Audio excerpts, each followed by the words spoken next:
رابعہ بصریہ رحمت اللہ علیہ کو دنیا سے گئے ہوئے 1200 سال ہو چکے ہیں، لیکن ان کا نام آج بھی زندہ ہے۔ رابعہ بصریہ کے بارے میں دنیا کی تمام عورتوں کو پتہ ہے، چاہے وہ عجم کی ہو یا عرب کی ہو۔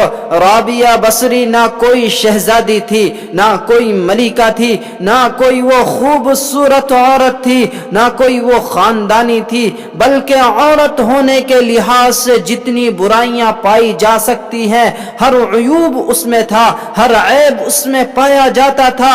خاندان اچھا ہونا چاہیے تو وہ غلام تھی، باندھی تھی۔ شکل اچھی ہونی چاہیے تو وہ بدصورت تھی، کالی تھی۔ بچوں کے قابل ہونی چاہیے تو وہ بانجھ تھی۔ رابعہ بصری اولاد کے قابل نہیں تھی۔ جو عورت اولاد کے قابل نہ ہو اس کو اردو میں بانجھ کہتے ہیں، عربی میں عقیم کہتے ہیں۔ اب آپ مجھے خود بتلائیے، عورت ہونے کے لحاظ سے کیا چیز اس میں پائی جاتی ہے؟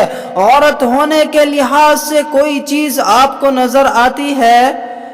پہلا تعصر شکل تو کالی تھی، دوسرا تعصر خاندان تو وہ باندھی تھی، تیسرا تعصر اولاد کے قابل ہونا چاہیے تو وہ بانجھ تھی۔ تو پھر میں 1200 سال بعد ان کا نام کیوں اپنی زبان پر لے رہا ہوں؟ آپ کے سامنے کیوں ان کا نام ذکر کر رہا ہوں؟ وہ کوئی شہزادی تو نہیں تھی، وہ کوئی بادشاہ کی بیوی تو نہیں تھی۔ ان کی عبادات کیا تھی؟ میں آج ایک ان کا عمل ذکر کرتا ہوں آپ کے سامنے، باقی تمام باتوں کو کل ذکر کروں گا۔ ان کی عبادت یہ تھی کہ وہ روزانہ عشاء کی نماز کے بعد غسل کرتی تھی اور کپڑے بدلتی تھی اور اپنے خاوند سے پوچھتی تھی کہ آپ کو میری ضرورت ہے؟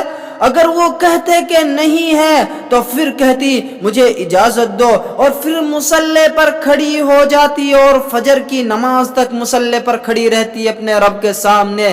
یہ ان کی عبادات کا ایک نمونہ ہے جو میں نے آپ کے سامنے پیش کیا۔ اللہ تعالی ہم کو بھی ایسا ہی بنائے۔ وما علینا الا البلاغ۔